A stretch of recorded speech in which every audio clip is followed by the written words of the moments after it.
Bueno,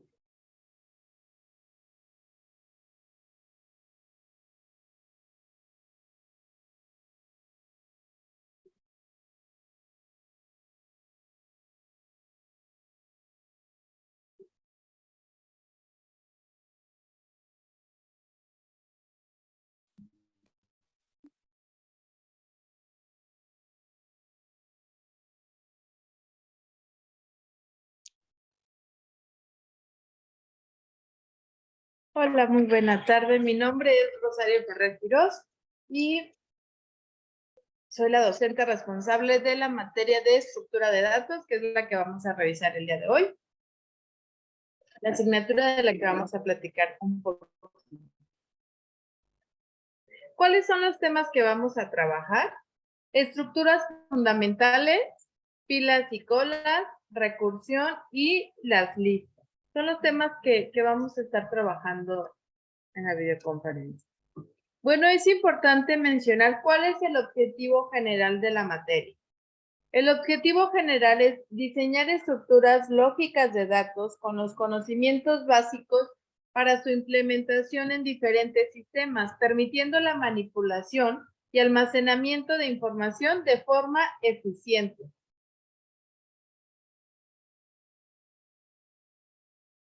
Ok, vamos a hacer un repaso de lo que son los tipos de datos. Para empezar, y me encanta comenzar con esta pregunta, ¿qué es un dato? Porque hablamos de datos, estructuras de tipos de datos, pero bueno, en sí, ¿qué es un dato? Dice, información en bruto, sin ningún significado. Dice,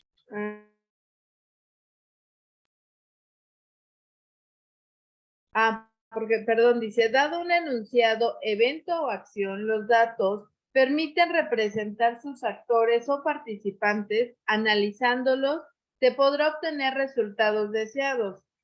Analicemos el siguiente hecho.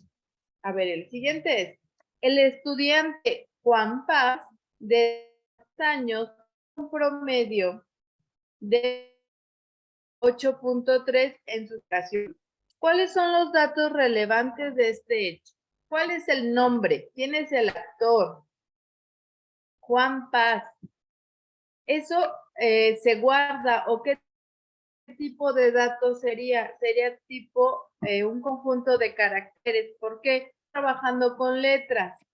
Edad 23. Es un entero. Nunca decimos yo tengo, voy a dar con esa edad, 23.5 años, ¿no? O yo tengo 18.9 años. No, siempre decimos entero. Tengo 37, tengo 48, tengo 60, pero sí manejamos números enteros. Entonces la edad va a ser así. El promedio 8 se dice real porque es una fracción, ¿sí? Es un número racional, entonces es una fracción. Entonces, un promedio sí decimos 7.5 si manejamos decimales.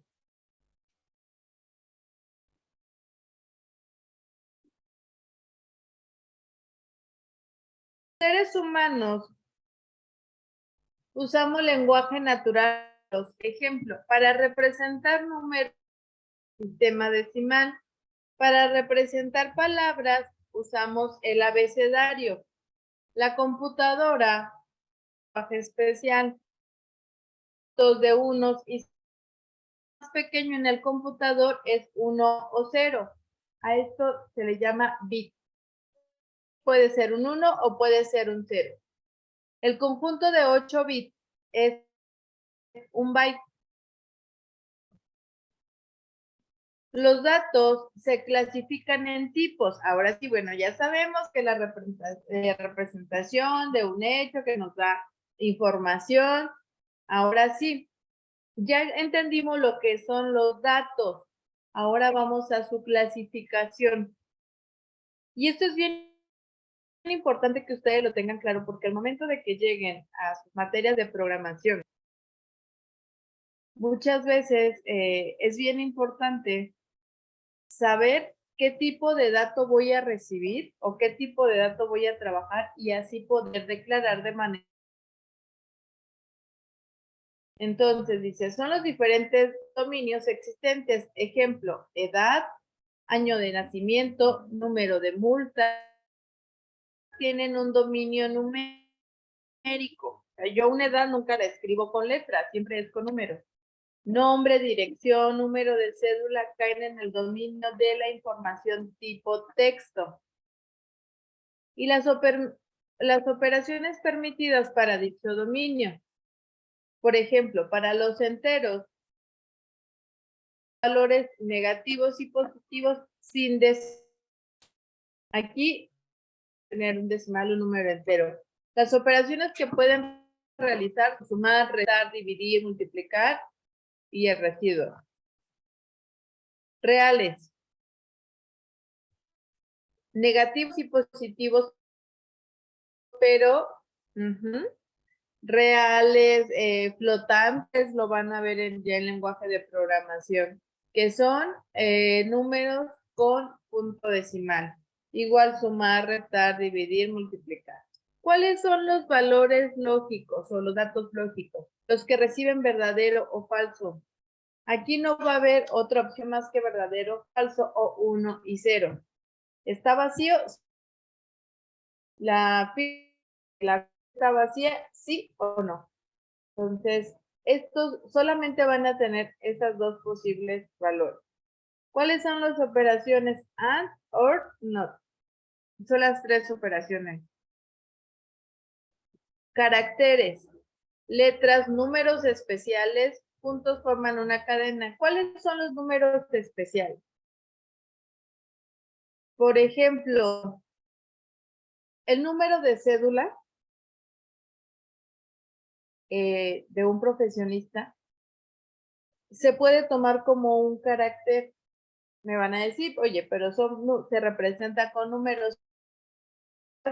Yo con la cédula no voy a hacer ninguna operación, ¿están de acuerdo? No voy a sumar, no voy a restar. El número de cédula es como si registraras tu nombre propio. Entonces, por eso es que se registra como un carácter. Los números con los que yo no voy a hacer ninguna operación se guardan como caracteres. ¿Por qué la edad no? Porque yo sí puedo sacar un promedio de edades, porque yo puedo ver cuántas personas mayores de 18, cuántos menores, no sé, puedo hacer operaciones con la edad. Sin embargo, con un número de cédula, no. Bueno, es que el RFC y la CURP tienen la combinación. Pero bueno, esos datos, el número de casa, por ejemplo.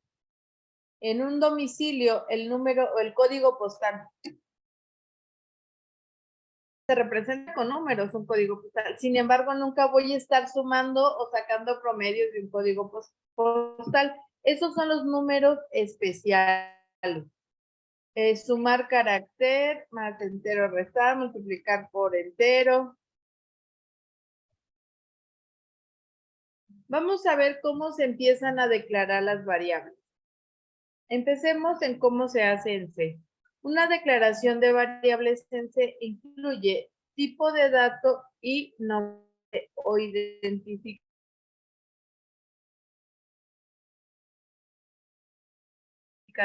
Mi tipo de dato, que serían los enteros, A, B, serían mis identificadores o mis variables, es decir, en la variable A y en la variable B, puedo recibir o puedo guardar información de enteros.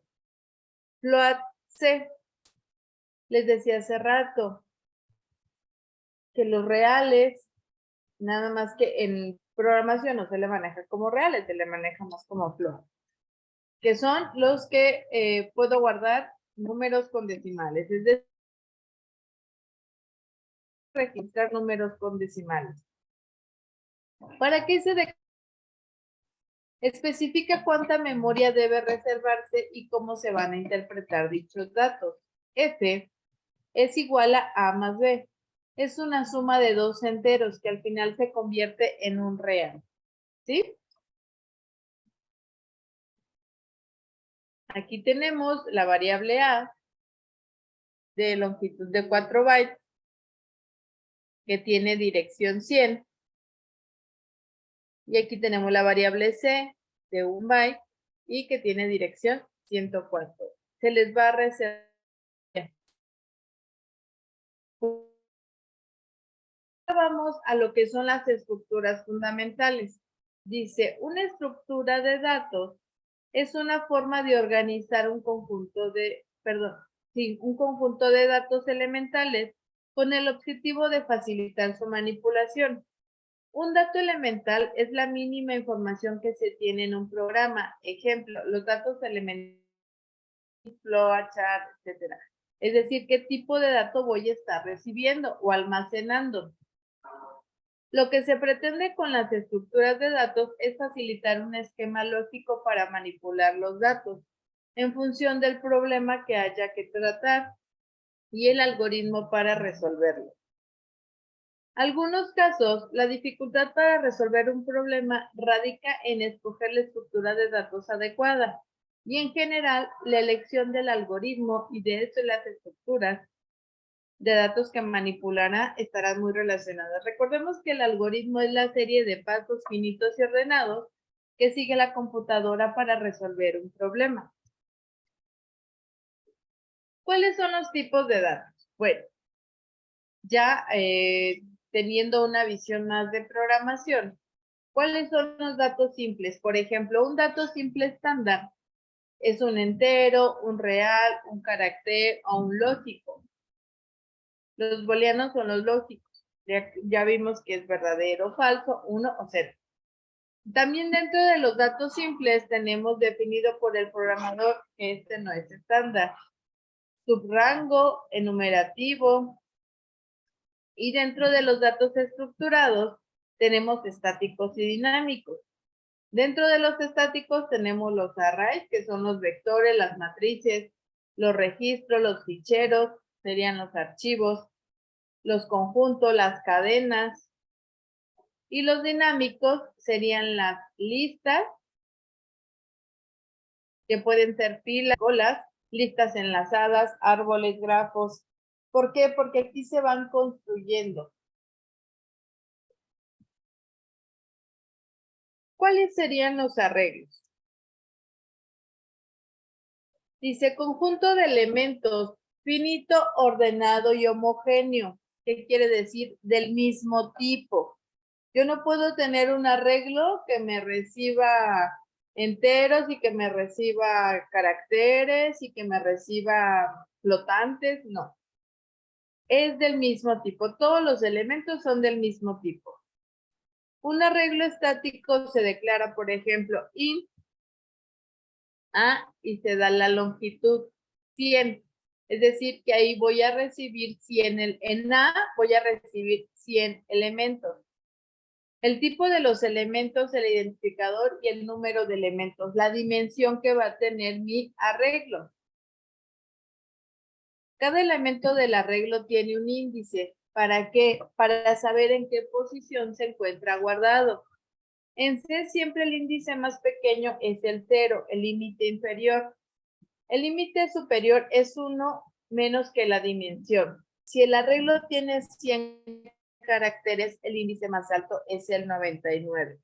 Aquí es cuando ya entendemos que estamos muy acostumbrados, seres humanos mortales, a empezar a contar desde el 1. En programación todo se cuenta desde el 0.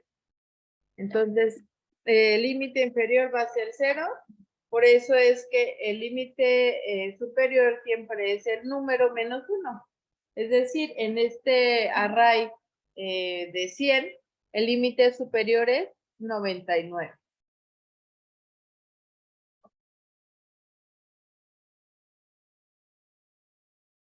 Tipo de dato, conjunto de valores y operaciones definidas para esos valores.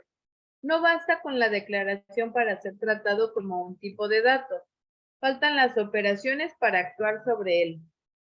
Consulta de un elemento. A ver, consulta el contenido de los elementos 4 y 5 de A. A tomándolo como un arreglo. Entonces, aquí voy a imprimir o voy a mostrar en pantalla los elementos que hay en el índice 4 y en el índice 5. Modificación de un elemento. Para el índice 3, almacena un valor en el elemento 3 de A. Aquí va a haber un contador. ¿Para qué necesitamos un contador para ir recorriendo las? Vamos a verlo como si fueran casillas. Cada casilla es un elemento de la dimensión del arreglo. Entonces, se va a ir recorriendo por casilla. ¿Cuántos bytes ocupa un tipo de dato o variable? En C lo indica el operador sizeOf. Ejemplo, int A se manda a imprimir o manda esa pantalla con el operador sizeOf, el tipo de dato y la variable. El computador internamente no almacena la dirección de todos los elementos del arreglo, solo almacena la dirección del primer elemento y el resto lo calcula así. Ahí está. Entonces solamente es importante dónde inician, porque es muy fácil obtenerlo para la máquina, porque tenemos la dimensión, sabemos cuántos elementos es. Esto hablando de una memoria estática. Reservar, reserva de memoria dinámica. Dice, la declaración de una variable siempre reserva memoria. Aunque la variable no se usa, ya se reservó memoria para ella. Es decir, si la declaro, bueno, porque se quede esperando a que esa variable, pues, en algún momento se le asigne un valor, ¿no? O un dato. Si deseamos reservar memoria, pero no en la declaración, sino a voluntad dentro del programa, la reserva sería dinámica. En C se usan los punteros y las funciones de librería. Aquí ya viene lo que parte de la programación orientada a objetos, ¿no? Por ejemplo, in asterisco no se reserva nada. Cuando se desee, se reserva. Entonces, de alguna manera, aunque esté declarada, no va a estar reservando un espacio. A no apunta a otra variable. Tiene memoria propia solo para él. Dentro de los arreglos dinámicos, en ocasiones deseamos usar arreglos donde no hayamos predefinido cuántos elementos máximo tendremos. Esto es cuando estamos trabajando o corriendo algún programa y que no sabemos cuántos serán los elementos que conformen o qué dimensión tendrá mi arreglo. Entonces, tal vez yo no quiera reservar de más y dejar índices vacíos, porque quiero que solamente se reserven los que se van almacenando. Se usan los arreglos dinámicos. Se declara el arreglo potencial, es decir, digamos, como la base. Dentro del programa se pide memoria cuando se necesite. Entonces, si yo la tengo declarada así como en la parte de arriba, no estoy reservándole memoria, ni siquiera le estoy asignando una dimensión. Ahora sí, solamente hasta que lo necesite voy a pedir el tamaño del arreglo, ¿no? Para indicar el nuevo tamaño se puede usar una constante o una variable o cualquier expresión. Al pedir memoria dinámicamente se debe liberar dentro del programa de C, se libera usando la función free. Si tengo una variable que en algún momento sí requerí memoria o sí solicité memoria para esta, entonces también tengo la necesidad de liberarla.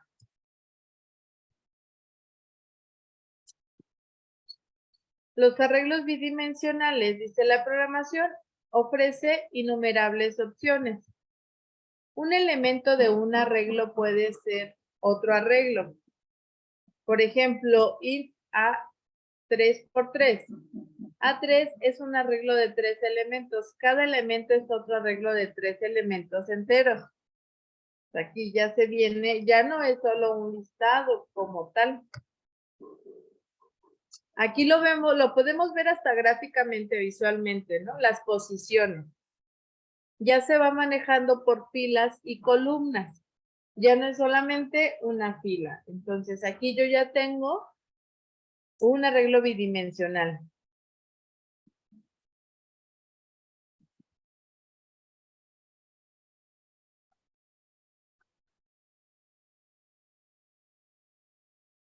¿Qué tal? Bienvenidos a Programación en C. El día de hoy vamos a analizar el tema de arrays o matriz en español.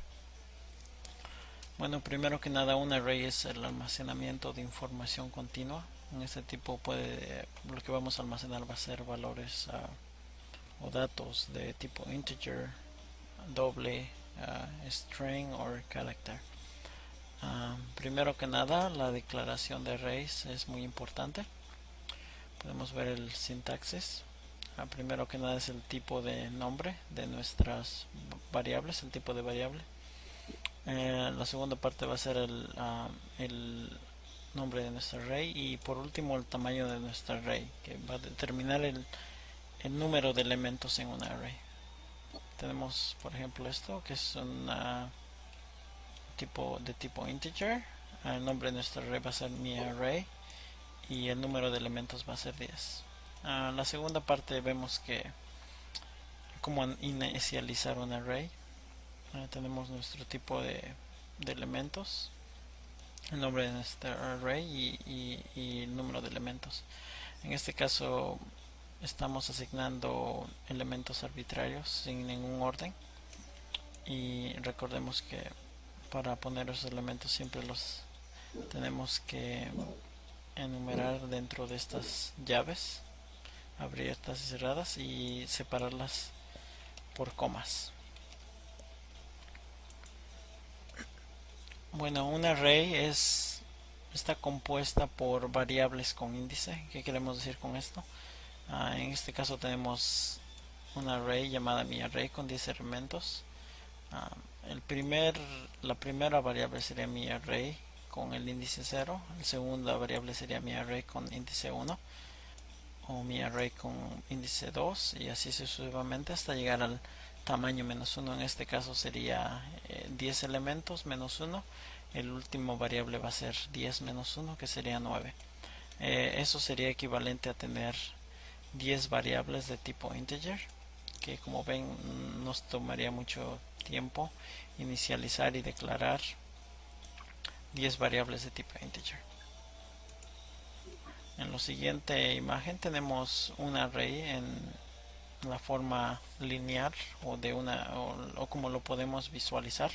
Este es un array con 10 elementos y los números de arriba son el índice. Este es un array con 10 elementos, así que el índice representa cada espacio o cada lugar donde se guarda la información. Pongámoslo en práctica en nuestro programa. Bueno, en nuestro siguiente programa estamos declarando una array de tipo integers con 10 elementos que van del 1 al 10 para entender mejor cómo funcionan los índices y cómo funcionan los elementos que sean archivados en dichos índices. Eh, Después vamos a imprimir manualmente nuestra información.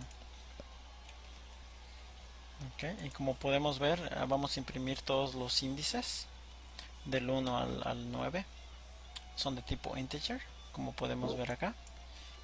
Y accesamos nuestra información con el nombre de nuestro array y dicho índice.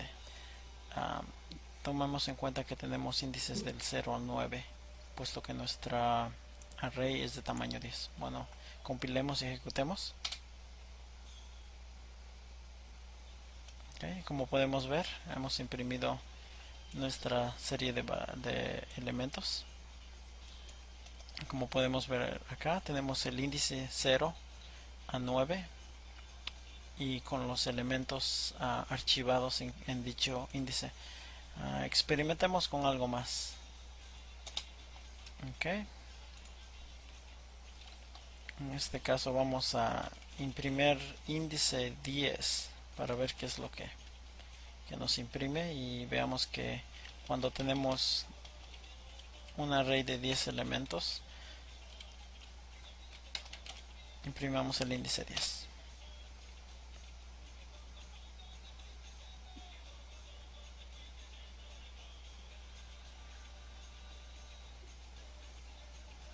Okay, y como podemos ver en el índice 10, cuando imprimimos, no hay dicho. Lo que pasa en este caso es que nuestra array no tiene ningún valor en el índice 10. Dicho que nuestra array es de elemento 10, está compuesta de 10 elementos, pero la información es solamente accesada del índice 0 al 9. Bueno, ahora cambiemos el tipo de array y usemos una array de elementos que van a ser caracteres. En este caso tenemos la letra A, B, C,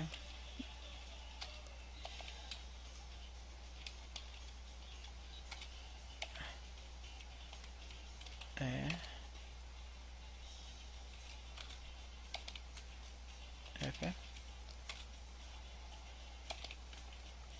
G, H,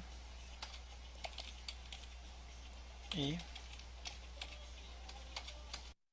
Bueno, vamos a, esto es para que vean ya cómo es que lo corre en un programa, ¿no? Cómo es que se trabaja los arreglos.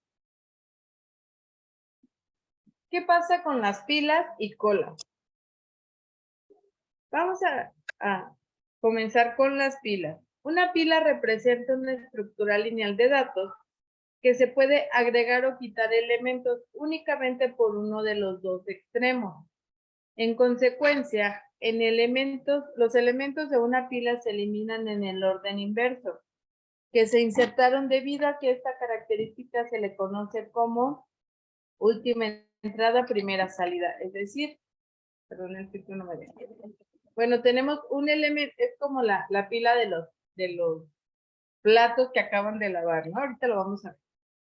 Dice, ¿cuáles son las operaciones que se pueden hacer con las pilas? Crear. Se crea la pila vacía. Apilar. Se añade un elemento a la pila. Esto es con push. Desapilar. Se elimina el elemento frontal de la pila. Pop. Cima. Devuelve el elemento que está en la cima de la pila. Vacía.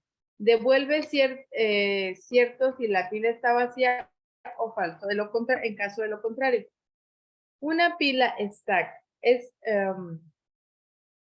un objeto similar a una pila de platos, donde se puede agregar y sacar datos solo por el extremo superior. Cuando tenemos así los platos apilados, sacar el de hasta abajo, sabemos que corremos el riesgo de tirarlos y cobrarlos. Entonces, lo eficiente y lo lógico es que se va tomando el que está hasta arriba. O sea, es decir, el último que llegó es el primero que yo tendría que estar sacando. En computación, esta estructura es utilizada ampliamente, aunque muchas veces los usuarios ni siquiera se percaten. Están tan arraigadas como concepto en computación que una de las pocas cosas de los procesadores saben hacer aparte de operaciones aritméticas es usar pilas. La pila se utiliza con las siguientes funciones. Poner, y aquí tenemos PX, agrega el elemento X a la pila P. También es conocido como push. Int, sacar. P. Quita el elemento que está en la cima de la pila. P. Acá suponemos una pila de números enteros. Hay gente que refiere a este método como pop y pull, vacía. Retorna 1 si la pila P no tiene ningún elemento. 0 si no. Las pilas son estructuras, lo que les decía, el entre es el primero en salir. A diferencia de las colas, cuando uno quiere ir a comer un sándwich, a la cafetería se pone en una fila. Una fila, una cola es exactamente lo mismo. Esta estructura es una estructura de primera entrada, primera salida. Es decir, el primero que llegó es el primero que van a atender y te van. Entonces, a diferencia de la pila, ¿no? Que el primero que llegó, pues, va a ser el último en salir porque tienen que salir todos los elementos que están arriba. Cuando tenemos una cola, el primero que llega es el primero en ser atendido y se va. En computación se llama colas a las filas, en la práctica también. ¿Quién no ha escuchado a la cola? Cuando alguien se te quiere meter, ¿no? Así, porque sabes que si te mete va a salir antes que tú o lo van a tener antes que tú. Entonces, a la cola, a la fila. Exacto, la cola se utiliza en forma análoga a una pila con las siguientes funciones: encolar, agregar el elemento X al final de la cola. Y decolar, saca el elemento que se encuentra al principio de la cola. Aquí también estamos suponiendo que la cola es de números A. Por el ejemplo int, entonces tendría que ser de enteros. Int cabeza devuelve cuál es el elemento que está al principio de la cola. Pero ojo, sin sacarlo, solamente dice qué elemento es el primero, pero no lo saca de la cola. Solo, digamos que devuelve su valor. Vacía, se devuelve 1 si la cola no tiene elementos, 0 si no. ¿Qué pasa con la recursión? Recursividad no es una estructura de datos, sino que una técnica de programación que nos permite que un bloque de instrucciones se ejecute n veces. Reemplaza en ocasiones estructuras repetitivas. Este concepto será de gran utilidad para la utilización de las estructuras de datos tipo árbol. La recursividad es un concepto difícil de entender en principio, pero igual de analizar diferentes problemas aparecen puntos comunes. En Java, los métodos pueden llamarse a sí mismos. Si dentro del método existe la llamada a sí mismo, decimos que el método es recursivo. Cuando un método se llama a sí mismo, se asigna espacio en la pila para las nuevas variables locales y parámetros. Al volver a una llamada recursiva, se recupera de la pila las variables locales y los parámetros antiguos, y la ejecución se reanuda en el punto de llamada del método. Esto es un ejemplo de una implementación de un método recursivo. La función repetir es recursiva porque dentro de la función se llama a sí misma. Cuando ejecuta este programa se bloqueará y generará una excepción. Primero se ejecuta la función main, luego de crear un objeto llamamos a la función repetir. Hay que tener en cuenta que cada vez que se llama una función se reservan 4 bytes de la memoria que se liberarán cuando finalice la ejecución. La primera línea de la función llama a la función repetir, es decir, que se reservan 4 bytes nuevamente, se ejecuta nuevamente la instancia de la función repetir y así sucesivamente hasta que la pila estática se colme y se cuelgue el programa. Uso de las pilas para simular la recursividad. Motivación. Algunos lenguajes de programación como Fortran y COBOL no permiten funciones recursivas. En muchos casos, una solución recursiva es más costosa que una no recursiva, tanto en términos de tiempo como de espacio. ¿Qué sucede cuando se llama una función? Se pasan argumentos, se asignan e inicializan variables locales, establecer el control de la función. ¿Qué sucede cuando retorna una función? Se recupera dirección de retorno, se libera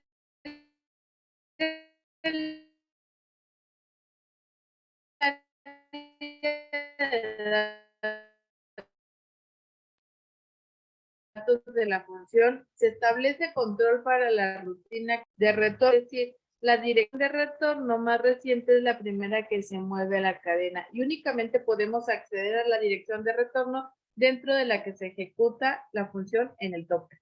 Ok, en las listas, ¿cómo tendría que ser una variable capaz de contener una lista? Infinita, de tamaño ajustable. Cada lista es finita, pero la variable debería poder crecer y contraerse al agregar o quitar elementos de una lista. En la lista enlazada simple es la más fundamental estructura de datos basada en punteros y el concepto fundamental de esta se deriva en las otras estructuras de datos. decir, tenemos una cabeza, tenemos un nodo y con nodos para ir formando las listas enlazadas. Para solucionar un problema como el presentado anteriormente, necesitamos una estructura que, al contrario de los arreglos, sea capaz de modificar su capacidad, es decir, que maneje los datos de forma dinámica. Para lograr esto, nace la idea de la lista enlazada. Un arreglo asigna memoria para todos los elementos ordenados como un solo bloque. En cambio, la lista enlazada asigna espacio para cada elemento por separado. De la diferencia entre un array y la lista. En su propio bloque de memoria, cada nodo, lo que les decía que se compone por nodos, la lista conecta estos nodos usando punteros, formando una estructura parecida a la de una cadena. Un nodo es un objeto como cualquier otro y sus atributos serán los encargados de hacer el trabajo de almacenar y apuntar a otro nodo. Cada nodo tiene dos atributos. El atributo contenido, usado para almacenar un objeto, y el otro atributo siguiente, usado para hacer referencia al siguiente nodo de la lista. Nodo siguiente y objeto contenido. Los nodos serán representados por los siguientes símbolos. Puntero al siguiente nodo y, bueno, dice nodo cuyo puntero no tiene apuntado o que está null, es el último nodo de la lista.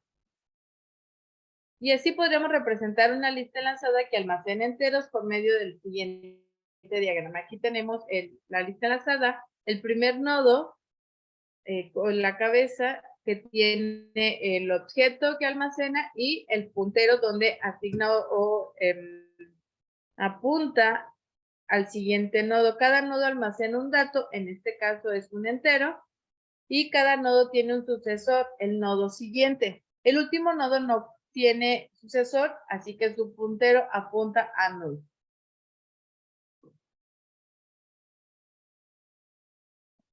Entonces, dice, se pueden entonces definir algunos métodos simples de actualización para una lista circularmente ligada.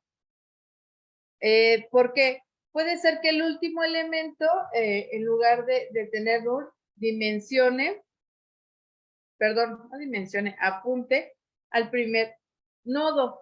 Entonces, esto se hace que sea una cadena circular.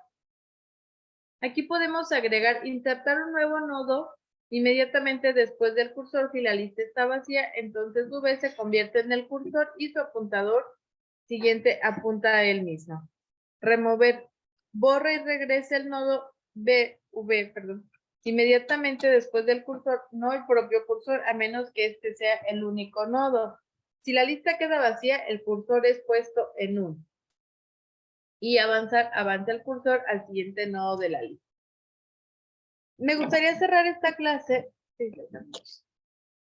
con un repaso de las estructuras. Muy buenas, soy Martín y para los que acabáis de llegar a Betatech, en este canal hablamos de software e informática. El objetivo del día de hoy es dar a conocer las 6 estructuras de datos que creo que son básicas para cualquier desarrollador. Las estructuras de datos son pilares fundamentales de la ingeniería informática, por lo que tener un buen conocimiento de las fortalezas y las debilidades de cada una de ellas ofrece una gran herramienta para poder resolver los problemas de una forma mucho más eficiente. Pero lo primero que hay que hacer antes de explicar cuáles son estas estructuras de datos es explicar qué es una estructura de datos. Y además, también cabe definir cómo vamos a medir qué tan buena es una estructura de datos con respecto a las otras. Las estructuras de datos no son más que formas de guardar y gestionar información. Por ejemplo, un dato, una información, podría ser una medida de temperatura. Tienes un sensor que te va dando temperaturas a lo largo de los días, a lo largo de las horas. Al final acabas teniendo un conjunto de mediciones, un conjunto de números en este caso. La forma en que se organizan estos diferentes números, este conjunto, sería una estructura de datos. Y en función de cuál utilicemos y para qué propósitos, nuestros algoritmos irán o más lentos o más rápidos. Y para poder medir qué tan buena es una estructura de datos en según qué situaciones, se utiliza una herramienta llamada notación asintótica. La notación asintótica acostumbra a acojonar un poco normalmente, pero en realidad es bastante sencilla. Básicamente lo que nos dice la notación asintótica es a qué ritmo aumenta el tiempo o el espacio a medida que va aumentando el tamaño de la entrada de un algoritmo, o en el caso de las estructuras de datos, el tamaño de esta. Por ejemplo, El tiempo que tardas en correr 100 metros puede ser, digamos, un minuto. Si nunca te cansas y nunca vas más lento, a medida que haces más metros, podemos asumir que para hacer 200 de estos metros vas a tardar el doble, 2 minutos. Generalizando, podemos decir que el tiempo que vas a tardar en recorrer n metros es n partido 100. Por lo tanto, la función que es expresada con n partido 100 es una función lineal. Si lo dibujáramos en una gráfica para todos los valores posibles de n, veríamos una línea con un cierto pendiente. Por lo tanto, en notación asintótica diríamos que estamos en O grande de n, estamos en un espacio lineal, por lo que el algoritmo de correr n metros podemos decir que tiene un coste lineal. Con estas herramientas podemos empezar a explicar y analizar las 6 estructuras de datos que creo que son básicas para cualquier informático.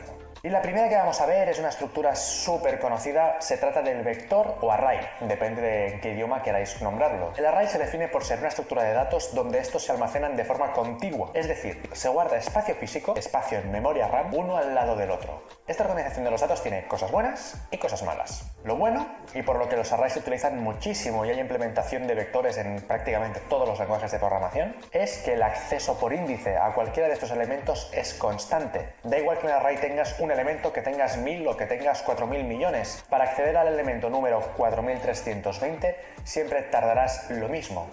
Y esto es muy fácil de entender y es porque al estar todos en espacios de memoria contiguos, con solo conocer la posición de memoria del primer elemento, con una fórmula matemática muy sencilla puedes llegar a calcular la posición de memoria de todos los demás. Pero no todo es bueno y esta contigüidad a veces trae problemas. Para poder almacenar todos estos datos de forma contigua y de forma segura, el ordenador tiene que encontrar un espacio de memoria suficientemente grande para que todos estos datos entren. Normalmente, en lenguajes de programación de bajo nivel, como por ejemplo C, tú defines el tamaño de un array por adelantado y es poco recomendable ir haciendo push de elementos a un vector con un tamaño de n y añadir n más 1, n más 2, n más 3. ¿Por qué? Porque el hecho de ir creciendo, digamos que el ordenador va reservando cada vez más memoria a medida que cree que el vector puede crecer, puede acabar dándose el caso en que al aumentar todos estos espacios de memoria llegues a un sitio que ya está ocupado por otros datos.